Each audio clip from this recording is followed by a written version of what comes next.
If you're an intuitive or empathic person, often chit chat and small talk can be painful. Not only are we not talking about anything real, nothing is being revealed, and I personally, as an intuitive, find it exhausting.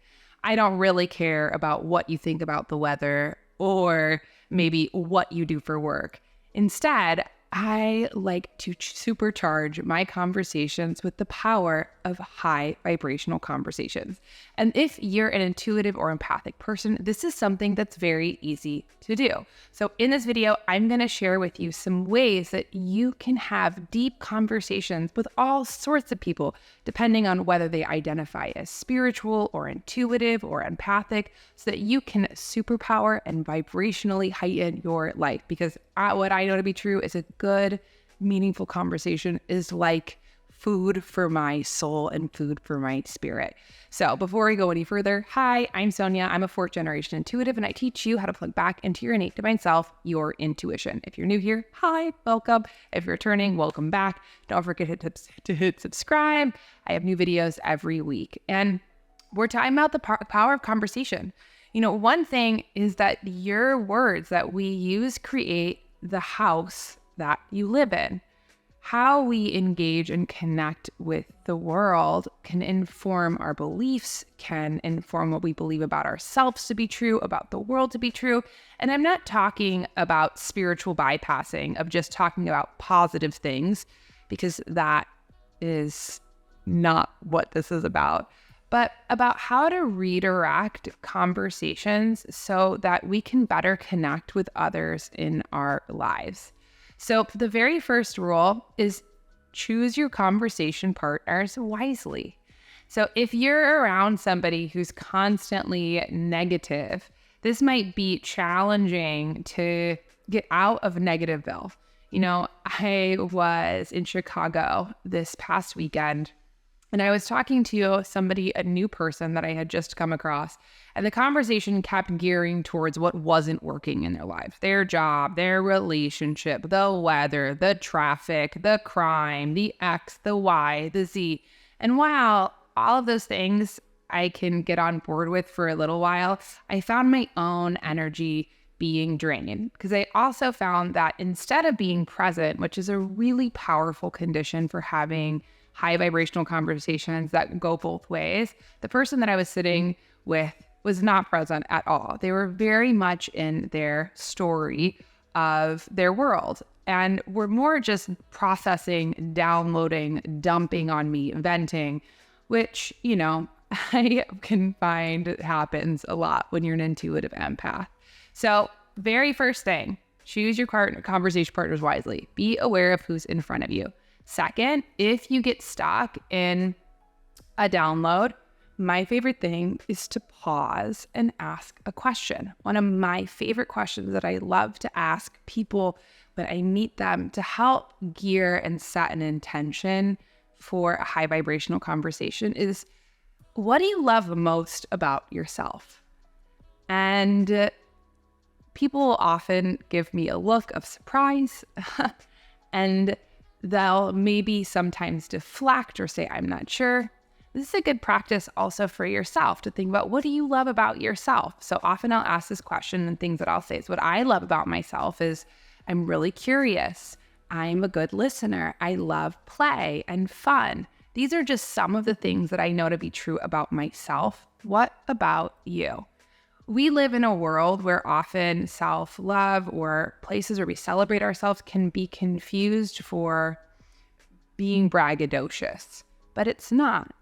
The more that we can connect with our own spirit, know what we that we love about ourselves, and encourage others to think about the same, shifts the conversation from what's not working to what do I know to be true, which is way more fun in terms of having a conversation. You know? And then the second part of having high vibrational conversation, especially if you're an intuitive empath who's with others who might not be as practiced at having these conversations, is to be engaged. So, you know, I got this person who was like, one of the things that I love about myself is that I'm really critical. And I was like, okay, interesting. So maybe instead of saying criticism is something that you love about yourself, maybe we can pivot that into that you have a really good eye for what's working and what's not, which helps you to discern, which helps you to improve, which helps you to encourage others to create something beautiful. So we can use our own spirit and our own listening skills to drive the conversation in another way. So first, who are we talking to? Second, what are we talking about? Third, how can we set our own intention to have a meaningful conversation? You can do this every single time that you walk out the door. I love to set the intention of connecting with somebody, no matter what. It might be a cashier, it might be somebody that I come across in my path, might be some male person that I run into, and setting the intention and then being also engaged and having a direction that we can move the energy in is a really beautiful way that we can create these high vibrational containers. And the beautiful thing about a high vibration is when you have a high vibration, you encourage others to match you. So instead of getting stuck in the low vibrational mishigas of negativity or gossip or what's not working, because, it's being a human being is hard. That's where we can change the direction. Last, another thing that we can do really easily in any conversation is not only to be positive, but to be believing eyes. This means when somebody shares something with you, whether it's about their own reality, whether it's about something that they're striving for, something that they're proud of, to affirm and say, that's really cool. That's wonderful. I love that. And it's such a cool thing that you do X, Y, or Z, or that you see the world X, Y, or Z. One thing that I know to be true is that, in talking with clients day in and day out, often in our world, we lack what I've been taught is called believing eyes. And believing eyes is seeing others and supporting them in their hopes and their dreams. And the best thing is it costs free $99. We often have our own ego intellect that can be critical and be death by a million paper cuts. So when we can affirm and be believing eyes for others, that not only raises our own vibration, but helps others to do the same. So when you are doing this, also be grateful. Be grateful of who's in front of you. I find the most spiritual quality, more than how intuitive you are or what mediumship abilities you have or what your spiritual practice is.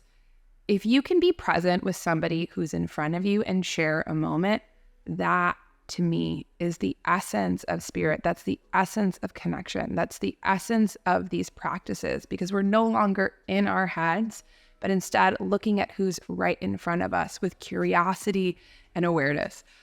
This reminds me of a story. I was on my way to Burning Man this past year, and I was with my partner. We were driving in our RV. We made a stop to fill up our water at an RV stop. And there was a couple, a husband and a wife.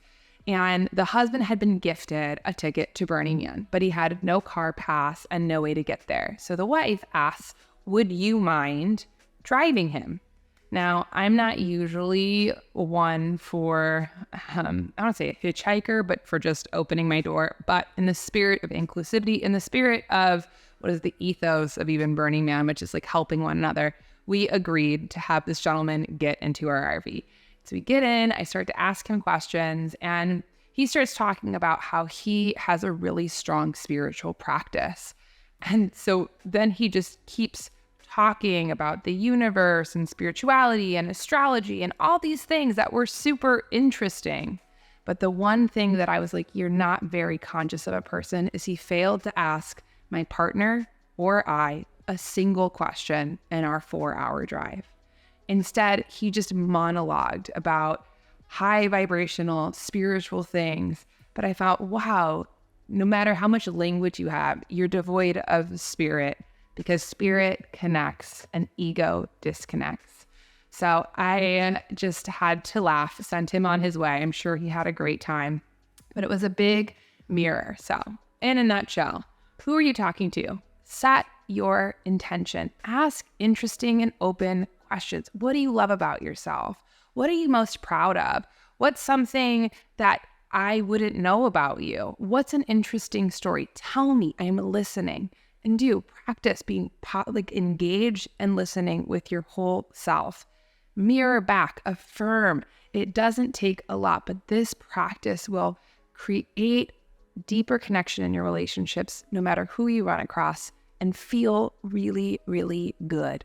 And that ripples out into the universe and helps to supercharge our own intuition, our own guides, our own way of relating with the world. Plus, the best thing is you'll often be surprised in the best way of what people's hidden talents, what their own info, guidance is as well. So I hope that you enjoyed this video. Have some good high vibrational conversations and notice how deeply connecting feels so dang good. So let me know in the comments, what are your favorite questions to ask people? What are your favorite high vibrational? I'd love to hear from you. And as always, if you're interested in working with me, come check me out, book a soul reading. I do mentoring and I do some different workshops. So check out the description box below. I have tons of tools and ways to help you. And I'm sending you all my love for fun, high vibrational conversations this week. Bye.